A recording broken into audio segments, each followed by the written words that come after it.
So it's no surprise that I've spent a lot of time at the doctor's office since July. In fact, my cough is getting worse. Can you believe that?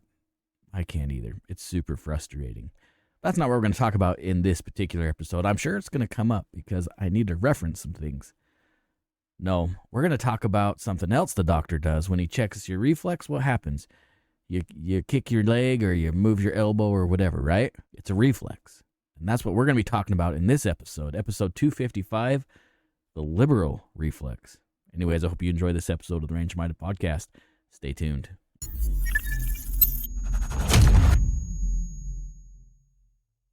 All right, like I said in the intro, we're going to be talking a little bit about reflexes. Now, it's not quite what you think it's going to be when we get to the actual end of this story. No. I'm using this as an analogy, okay? And I want you to think about it.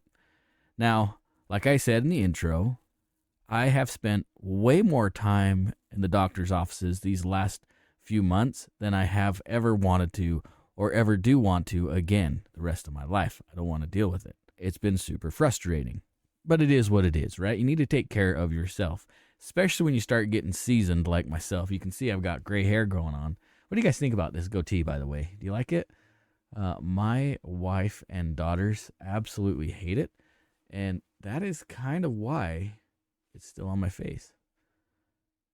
Just in spite. I don't know. Does that make me a dick? Maybe. I don't know. I digress, as always. By the way, something else I'm going to do you guys like this jacket? It's starting to get cold here in Idaho.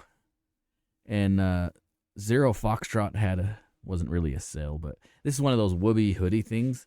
This is not, I paid for this myself. I am definitely not endorsed by Zero Foxtrot, though I think they have some cool stuff.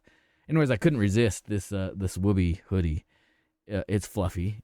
Oh, is it warm? And I'm starting to get cold. It's, like I said, it's starting to, the temperature's changing here in Idaho, so I gotta stay comfortable, especially in my condition with my health, right? That's how I justify spending the money on a whoopee hoodie. My wife thinks it's stupid, but she also thinks this is stupid. So what do you do? What do you do? Anyway, while I was visiting the doctor recently, he pulls out his little bag. Now, this is actually a surprise, right? I didn't think doctors carried these little black bags anymore. No. This doctor did. And he's decided he wanted to check my reflexes, right? So he opens this little bag and he gets out his little hammer. And first he checked my knee, right? He pulls your leg out a little bit and just relax. And he taps it. And what happens, right? Your leg flinches. It's a reflex. It's something that you can't control. Then he did the same thing with my elbow. He says, just stretch your arm out, relax. And he hit it. And right, my arm flinches. You just can't control it. It's a reflex. Now, a lot of times in our lives, we do things as a reflex. Right? When we're startled, we do the startle reflex, or some people punch, right? When they get scared, they'll swing as a reflex. And sometimes our nature, or how we've grown up, our environment, I guess I should say, creates those reflexes in a certain way. We react in ways that our mind is used to reacting. Now, what does this have to do with anything? Well, today, your President Biden, who I think he's still the president. I mean, he sure doesn't act like it. They hide him from all of us. And when he does give speeches, they're small and short and kind of off the rails, much like I speak, I suppose. But today he signed a executive order on firearms. Now, that's what I wanted to talk about. And this is the reflex that the anti-gun community has all the time, right? Whenever there's any kind of tragedy, anything they can create into a tragedy, or I shouldn't say that, make more of a tragedy, maybe that's a better way to phrase it. They're encouraged to do something. You've heard President Biden say that many times. We must do something. Well, today, they felt like they needed to do something. And this is what the executive order is, okay? We're going to go through some video of this. Now, I know this is probably not going to be the funnest video that you're going to listen to. You might want to grab some duct tape to wrap around that noggin of yours to keep your head from exploding. Maybe if you're the drinking type, actually you probably shouldn't drink during this video.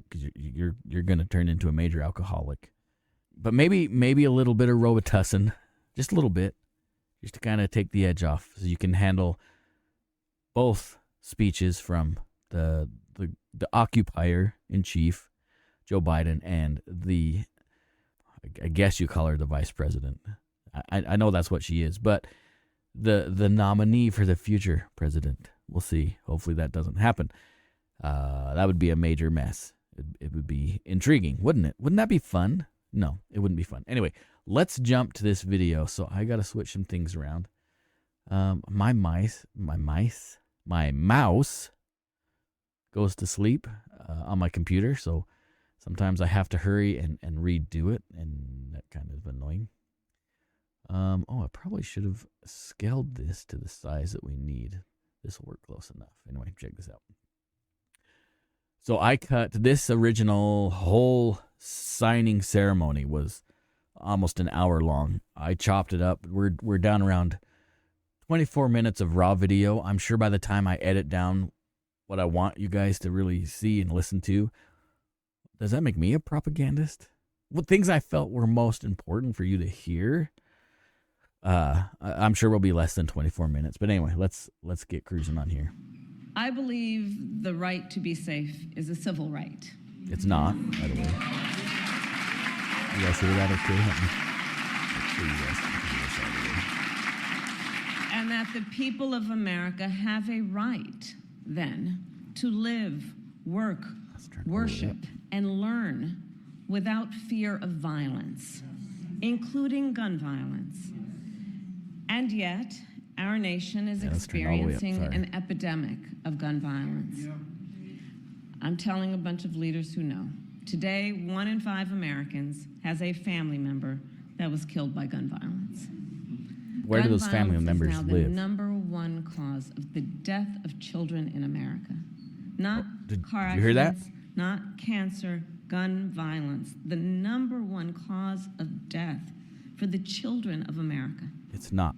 We've talked about this a lot, this is right? the result of many. It is not the number one cause of death among children in the United States. Mass shootings and school shootings that are too frequently occurring in our nation. And it is, of course, the result of everyday gun violence, which occurs in cities and neighborhoods and towns across our nation. And we now let me.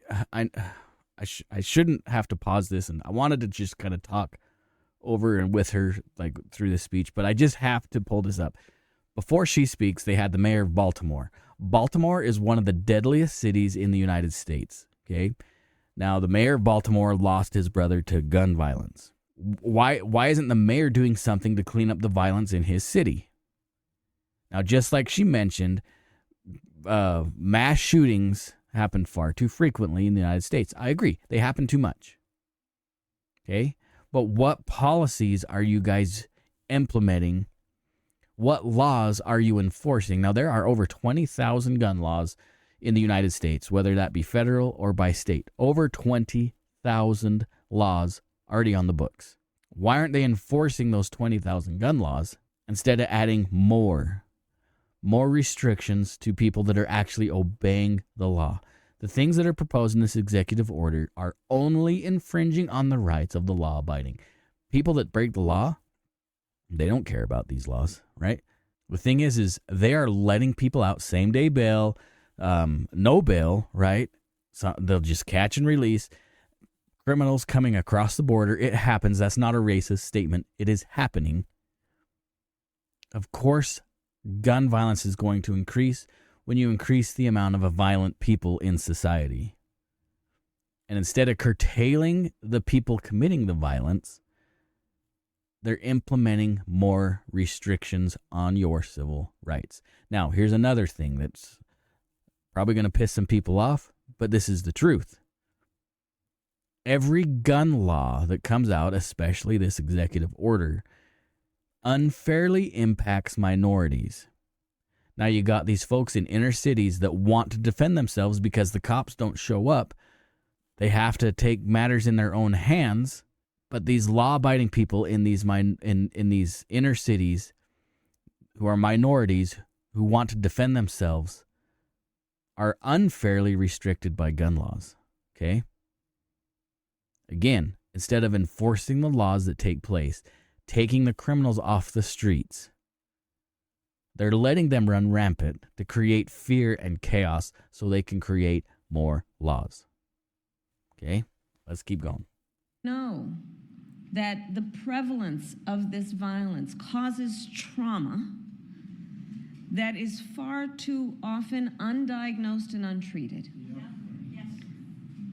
Which means that the effect of it is from that moment and lingers for a lifetime. And what you need to understand with her comments about trauma, which is true whenever people have serious events, threatens to their life, or say see violence, they have trauma. That's true. That result from this violence. But what they are creating is this narrative of a public health epidemic. To try and comfort them after their child was killed by gun violence.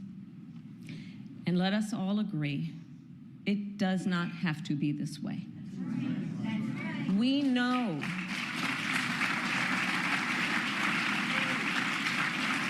we have in our possession, we know how to stop these tragedies. And it is a false choice to suggest you are either in favor of the Second Amendment or you want to take everyone's guns away. I am in favor of the Second Amendment, and I believe we need to reinstate the assault weapons ban. A well-regulated militia, necessary to the security of a free state, the right of the people to keep and bear arms shall not be infringed. Universal background checks, safe storage laws, and red flag laws.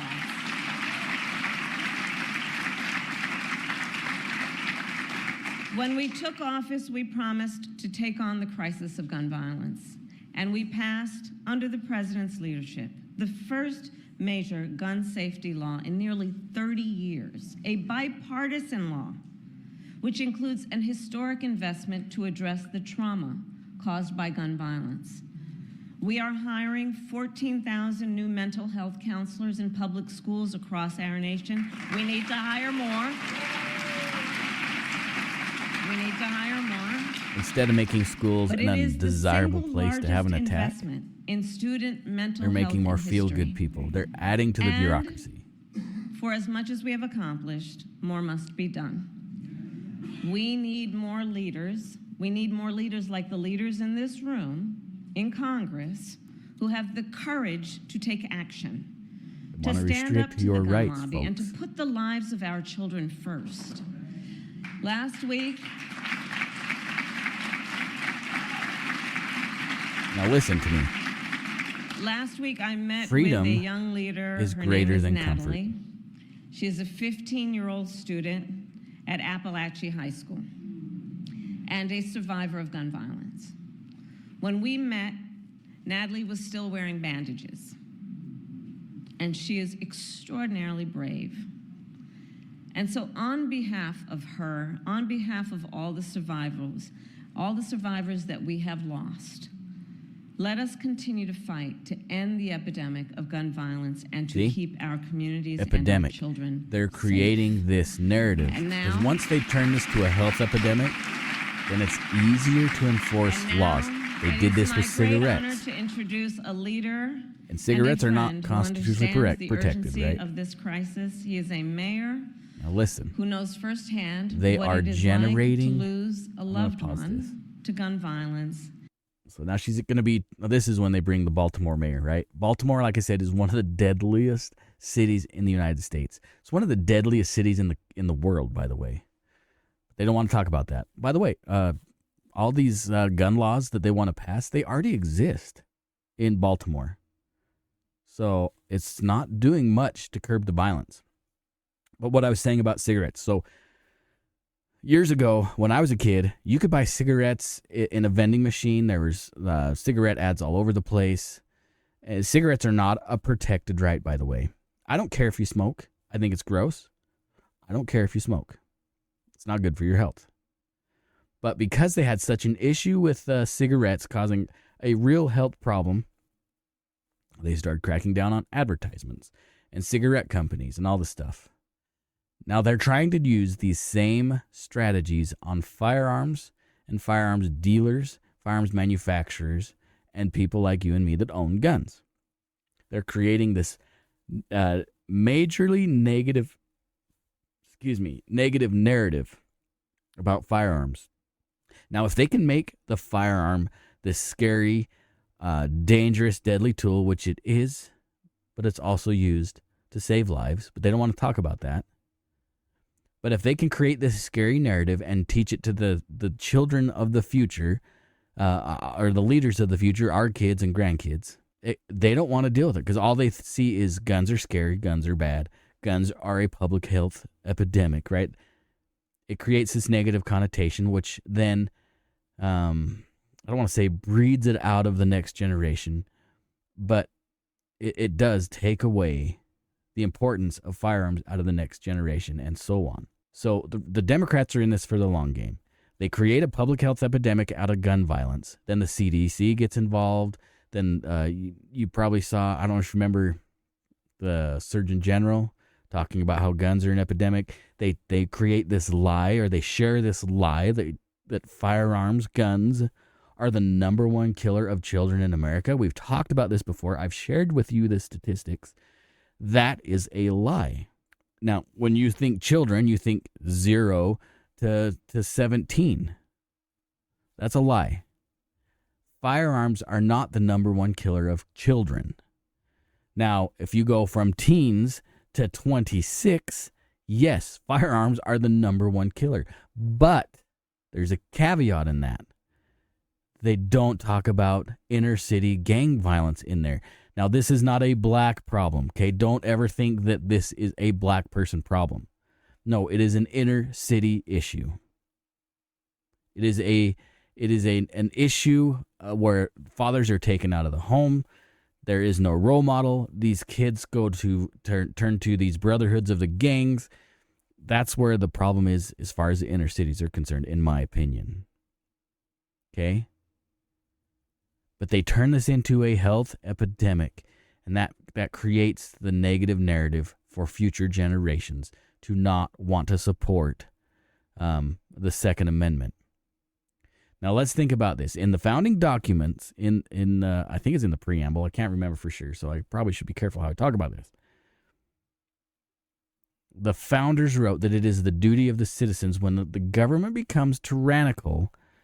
It is the duty, and it says that word specifically, and I've read this on the show before. It is the duty of the citizens to overturn a tyrannical government. How do we do that?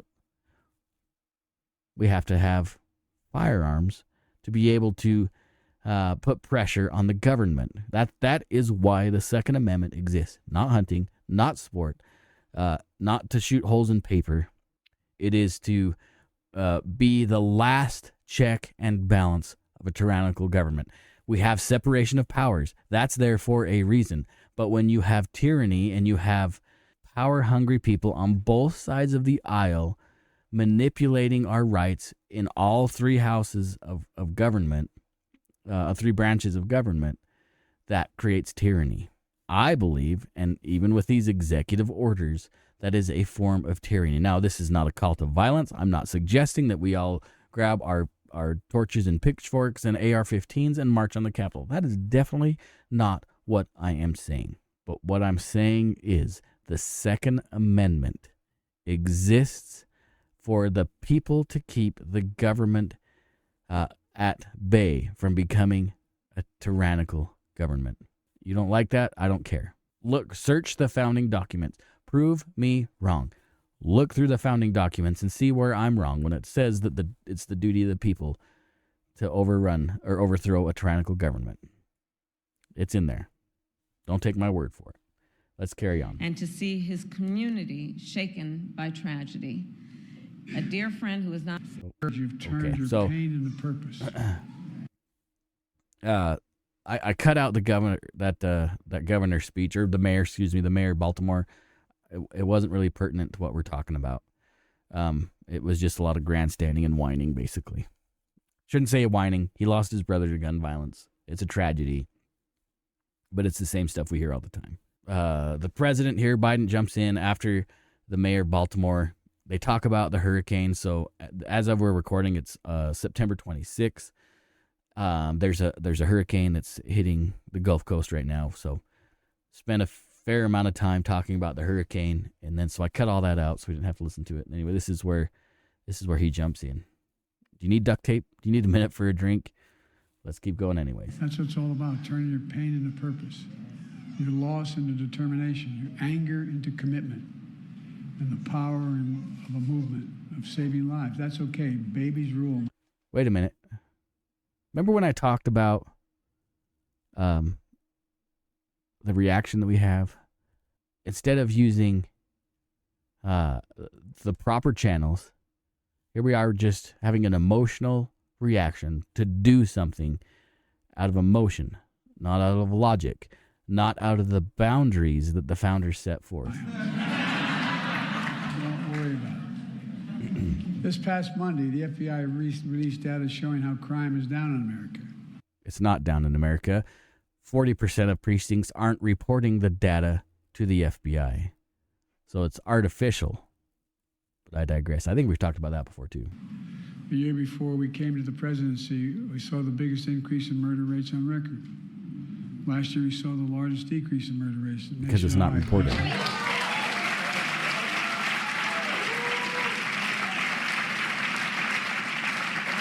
Thanks to guys like you wearing those uniforms. The homicide rate in 2023 was 16% below the year before we became president. Because it's not being reported. In the first half of 2024, in large cities across the country, homicide rate dropped another 17%. Last year, we also saw the lowest rates of all violent crime in more than 50 years. Because it's not being Murder, reported. Rape, aggravated assault, robbery, all dropped along with burglary, property crime. It matters. And together we're making clear, if you want to talk about reducing crime and violence in America, you need to talk about guns in America.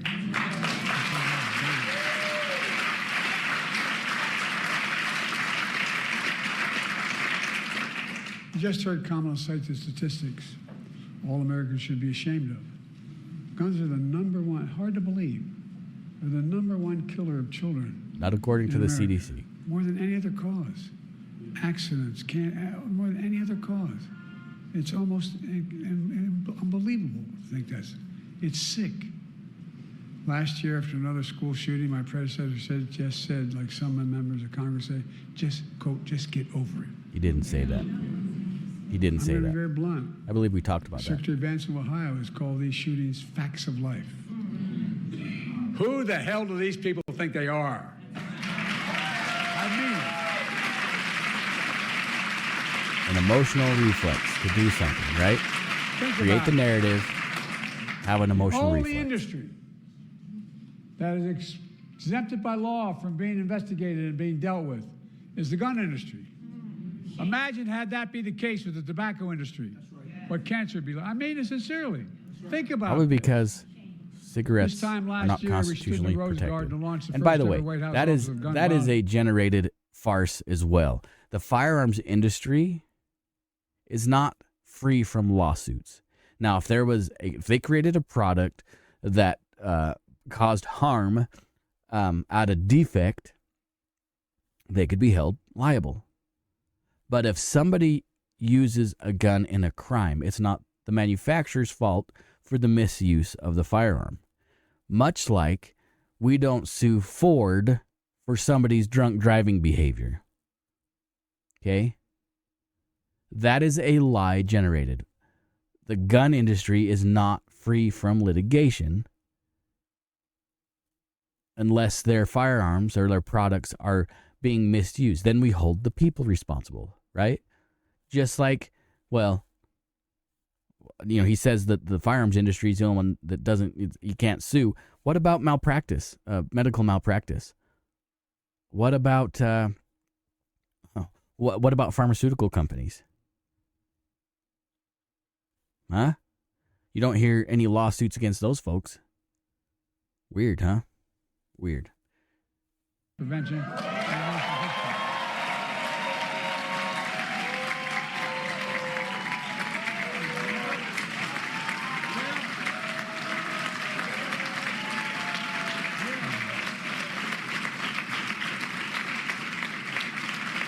I look around the room and I see survivors, like our former magnificent Congresswoman, who's always out there fighting. Thank you, Gabby. Thank you, Gabby. You know, it's staffed by gun violence survivors and experts overseen by our incredible Vice President. The purpose is to drive and coordinate the government in a nationwide effort to reduce gun violence in America. Over the past year, we made tremendous progress. More background checks required for firearms sold at gun shows online. New interagency response teams to support communities after mass shootings. And I've been to all... Background checks happen no matter what, unless it's a private sale by federal law.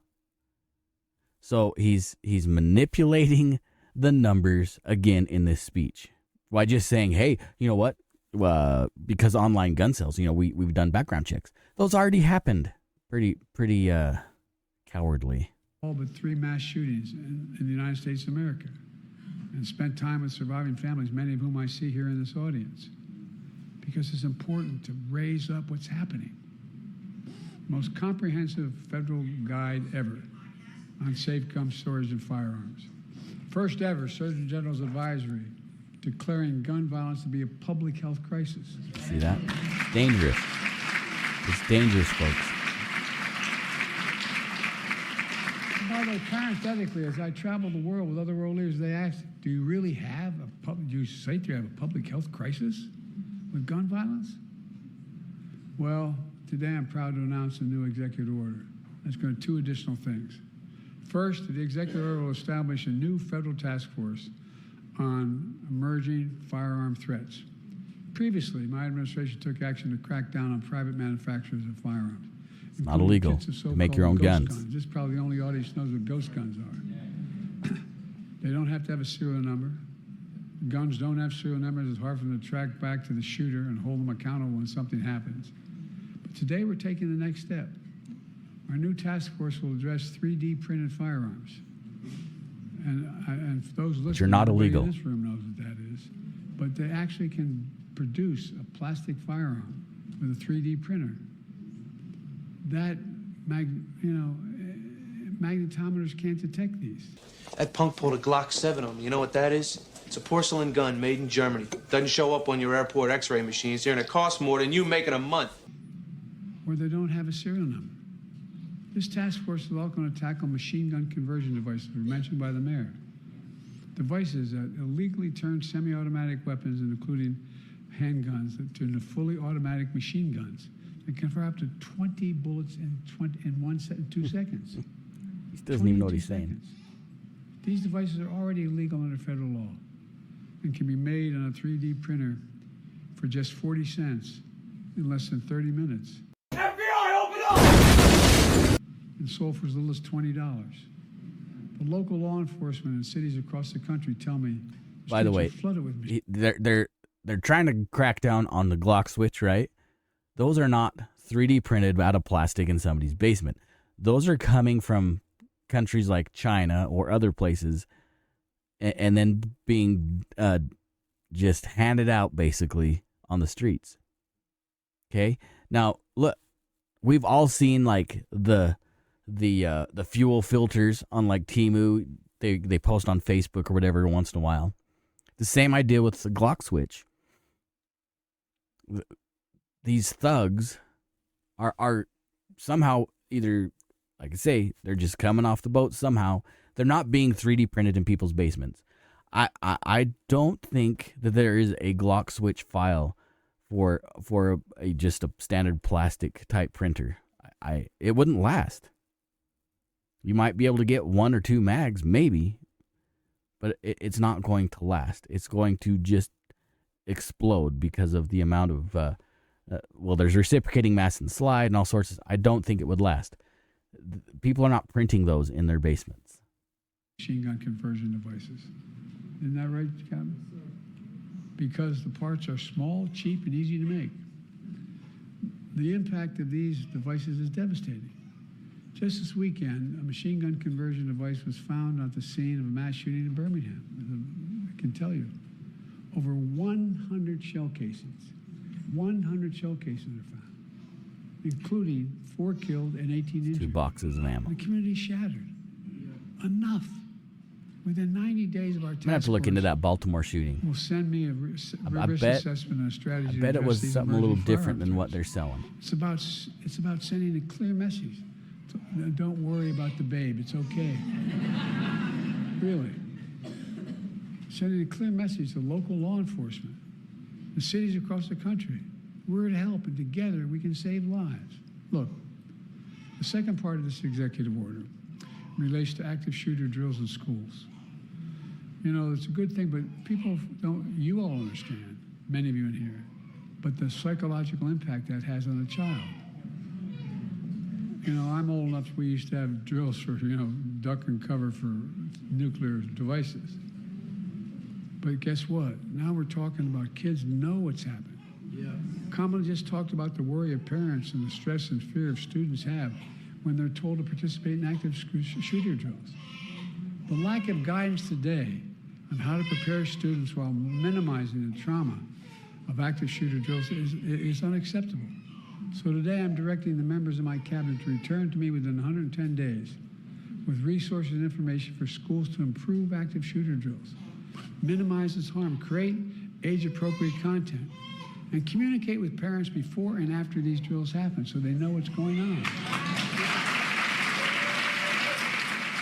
There's ways to harden schools without arming teachers and without dealing with its other stuff.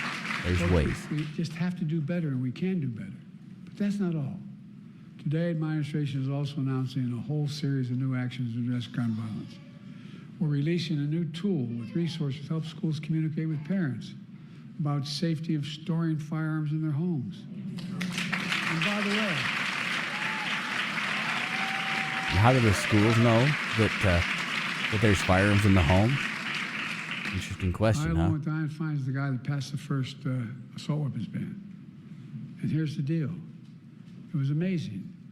Amazing how many of those gun violence occurred with those when they were outlawed with these firearms were a consequence of a parent not being responsible with the guns they own.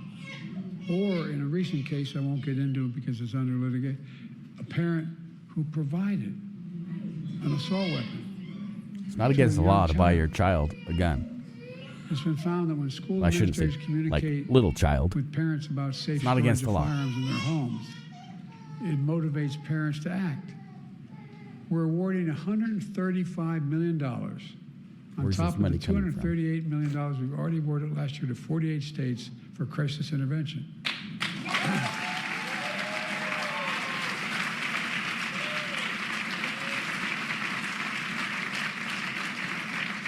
Including tools like red flag laws. I'm going to say, be very personal here. My son was Attorney General, is the first state in the nation to institute that statewide. Temporarily removing firearms from those who are a danger to themselves and others. Yes, right. Well, it's important. Violation of the Fourth Amendment. We're awarding an additional $85 million to 30 community violence intervention programs on top of the $200 million we've already invested in these programs.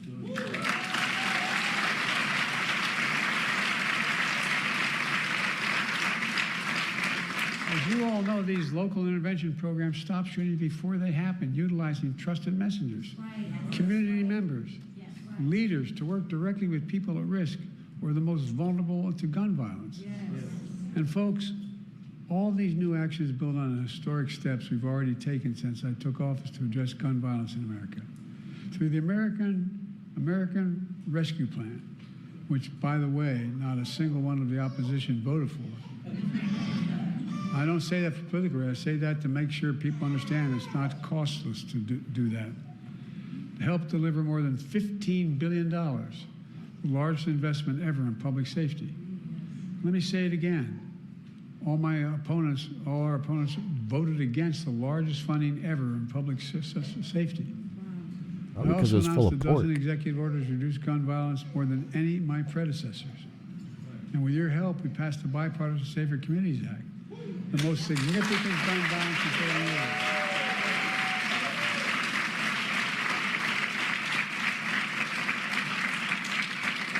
And so many things because we had a first-rate prosecutor who had... No. had an incredible experience doing it. Among many things, it strengthened background checks for anyone under the age of 21 seeking to purchase a firearm. Since we implemented the background check system last year, we've kept almost 1,000 guns out of the hands of people under the age of 21. But folks, the law also It's not illegal to be invests under the over age of 21 $1 and have billion, possession of a the firearm. largest one-time ever investment ever in seeking to deal with mental health issues in our schools.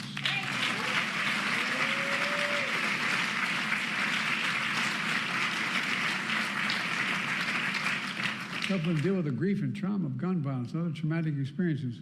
We spent a lot of time, didn't we, with those kids? Afraid to go back to school. Not an unusual thing to be concerned about if you sat there and the kid sitting next to you at your desk gets shot and killed. My former Senate Deputy Chief of Staff is here with me today, Roger Harrison, sitting in the back there. He founded an organization that does outreach programs for middle and high school students dealing with mental health issues. And many others around the country doing similar things. We still have more to do. But the steps we've taken so far in reducing gun violence and saving lives are real. But we have to keep going. There's so much more we have to do. I think it's time to reinstate the assault weapons ban in high-capacity magazines. By the way, that did nothing to curtail gun crime during its tenure from 94 to 2004. When I was a senator, and I introduced the first effort to ban it.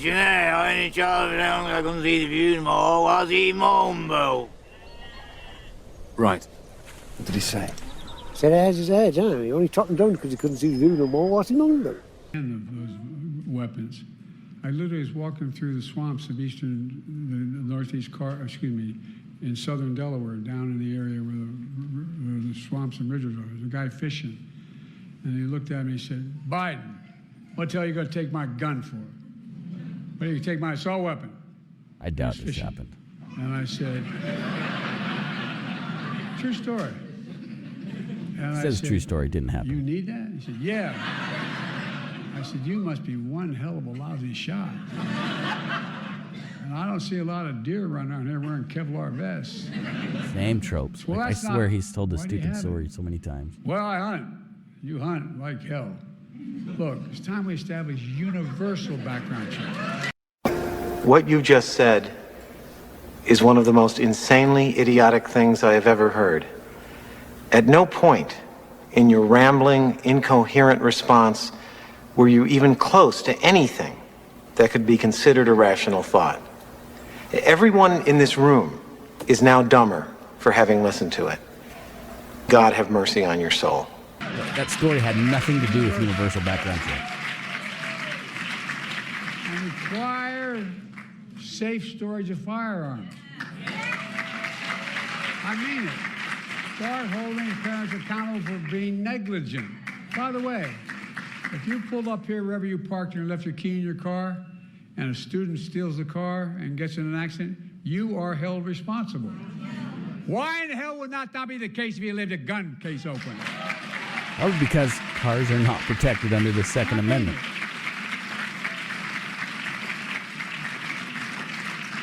And I've been fighting for this. I'm going to continue after I leave this office. End immunity for the gun industry. End it, end it, end it. Doesn't exist.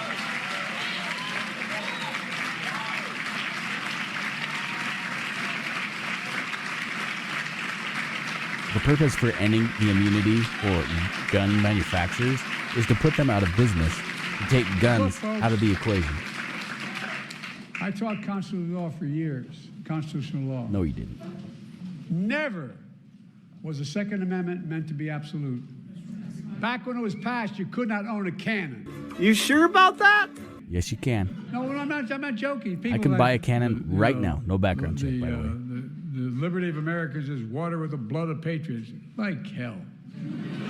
I'm serious. Think about it. Got that quote Think wrong. about it. It's It the was same never story. absolute. And he screwed Never, up the last never, time he never, said never. that story, too. It's not It's a story. time we That increase quote. funding for the Bureau of Alcohol, Tobacco, Firearms, and Explosives.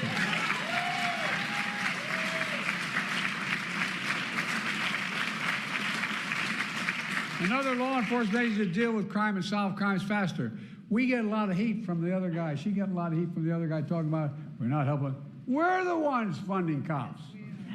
No, you're the ones that defunded the police. It's time to increase funding to help victims of crime and support community groups helping and hurting people hurting from gun violence. What? I really mean it.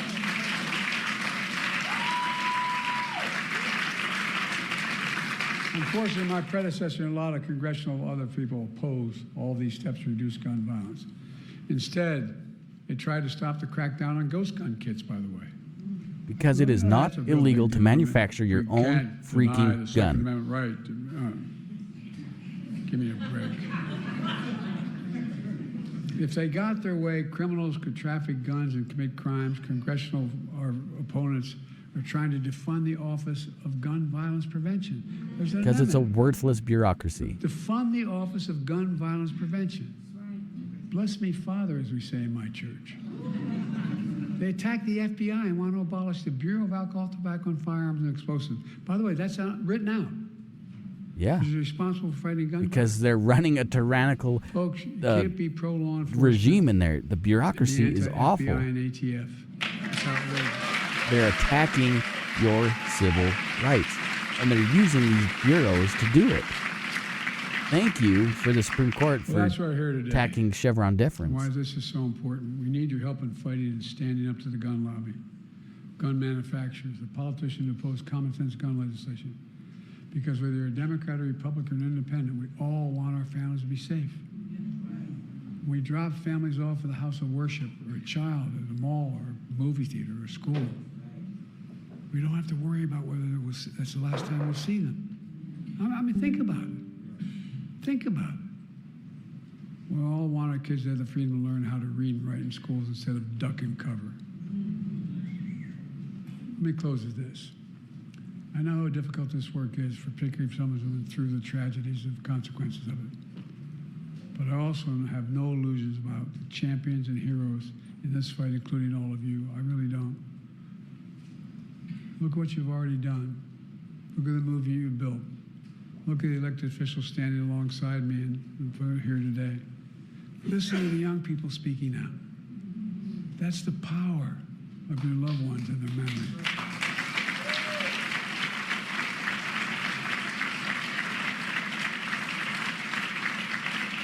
And that's the power of this movement. It's the power of America. We just have to keep going and have faith in who we are. Ladies and gentlemen, we're the United States of America. There is nothing beyond our capacity. Nothing, nothing, nothing. I mean that. I swear to God, I know I look like I'm only 40, but I'm 100 years old. Been around a long time. I really mean it. There's nothing beyond our capacity. We're the only nation in the world, as a student of history, I can tell you, that's come out of every crisis stronger than when we went in. Right. And we got to come out stronger now. Now I'm going to sign this executive order. Thank you, thank you, thank you.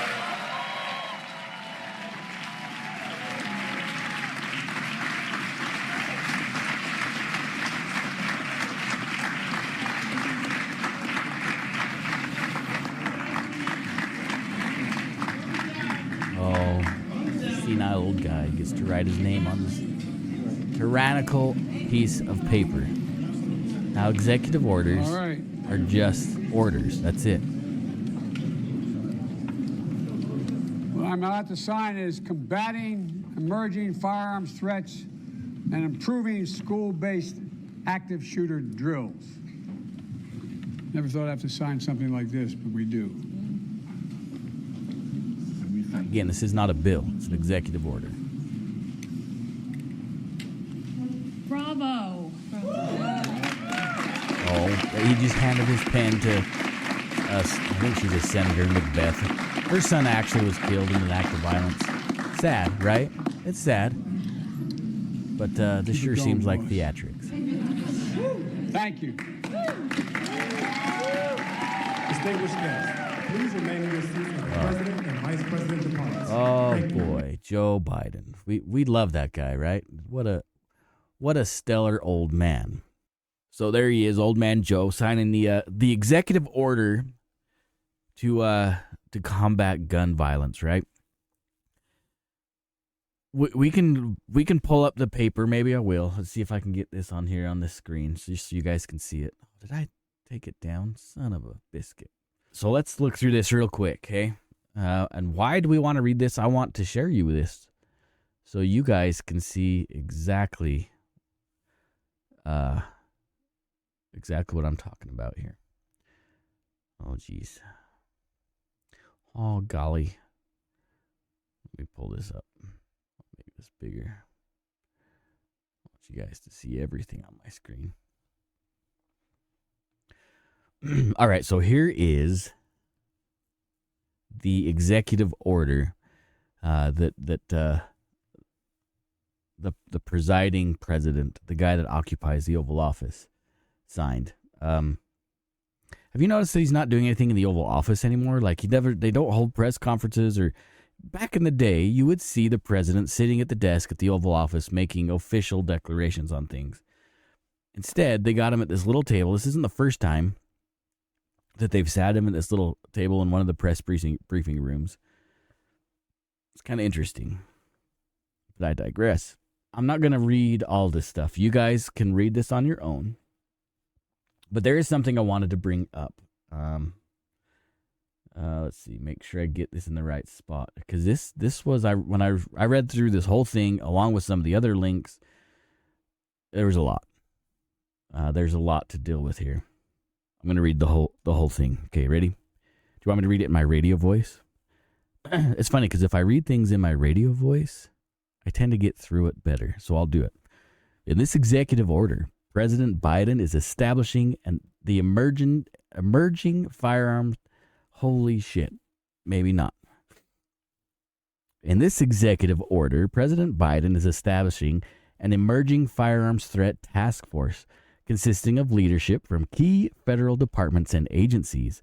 President Biden is directing the task force to issue a report within 90 days that includes an assessment of the threat posed by machine gun conversion devices and unserialized 3D printed firearms, an assessment of federal agencies' operational and legal capacities to detect, intercept, and seize machine gun conversion devices and unserialized 3D printed firearms, and the interagency plan for combating these emerging threats.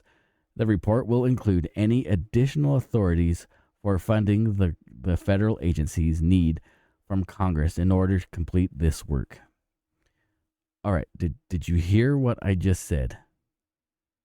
Okay, there was a specific phrase here. Okay, that their task, the capacities to detect, intercept, and seize machine gun conversion devices and 3D printed firearms. Seize. Now, how are they going to be able to track down these 3D printed firearms to seize them? Now, the only way they're going to be able to do that is how? Think about this for a second. Are they going to be monitoring the files that you download? Boy, isn't that an infringement on your civil rights? One of your enumerated rights for privacy? Warrantless searches? Interesting, huh? Interesting. Anyway, you can read this whole thing if you like. I'm not going to read this thing to you because it's too damn long and there's too many words, and there's a lot.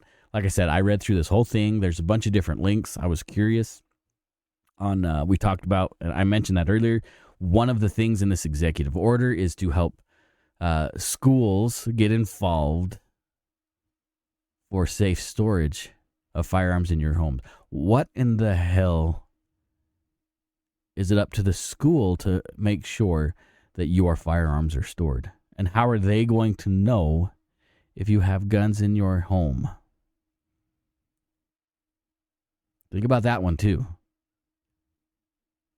Are they going to be interrogating my children to find out whether or not there's guns in my home? And then if they deem me a threat, remember, they can use red flag laws, which are also part of this executive order, to take my guns away. Let's go back to the doctor analogy real quick. The doctor uses his little hammer to check my reflex.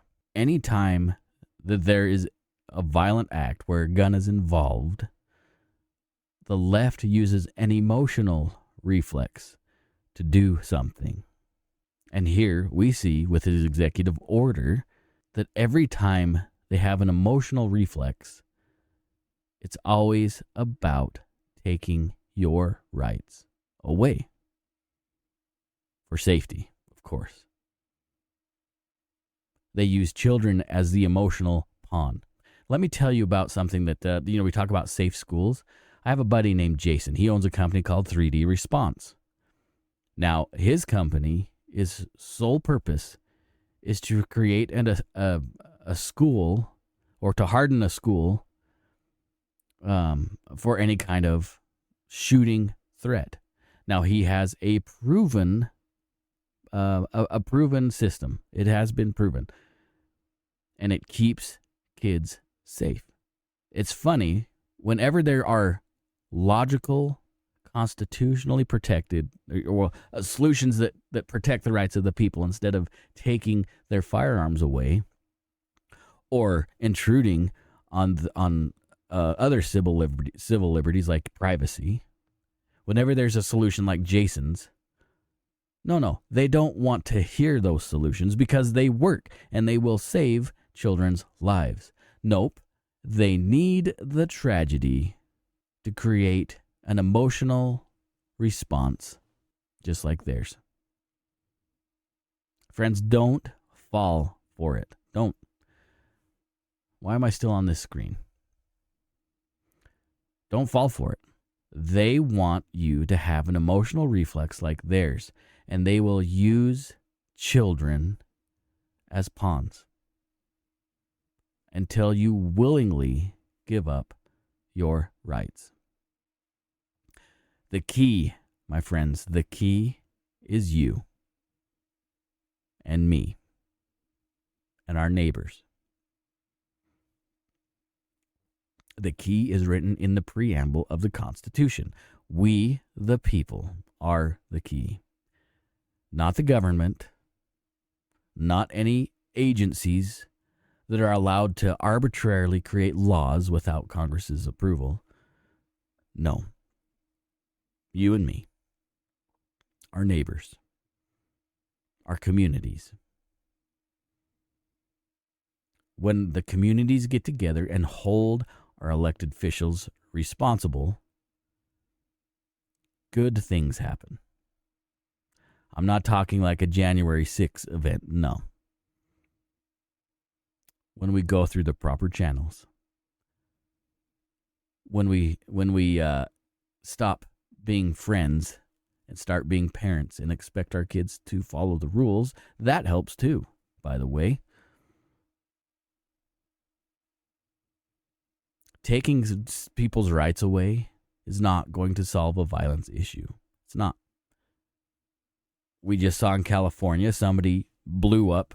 It was like a courthouse or something. They used an IED, right? An improvised explosive device. They didn't use a gun. Wow, that's interesting. That's almost like evil will find any means necessary to follow through on a plan. It's not the gun. It's not the gun. Even though the left insists on the reflex of emotion to take away your rights. Don't let it happen. Be vigilant. You can do this. We can do this together. Anyway, that's it. That's the show. Thanks for listening. If you're looking for some patches, I don't have any near me. I'll take a picture. I'll put a picture up. Don't forget, range-minded patches are still available. If you're interested, you can send me an email and we'll get that figured out. I can't, for some damn reason, figure out a cheap way to sell them online. That's just the way it is. But I also dumb. So there's that. remember, folks, the next generation of Second Amendment supporters depends on us. We need to take people shooting. We need to share our love for our rights for the next generation. So you need to take somebody shooting. Anyway, guys, be safe. Remember who you are and what you stand for. We'll see you next time.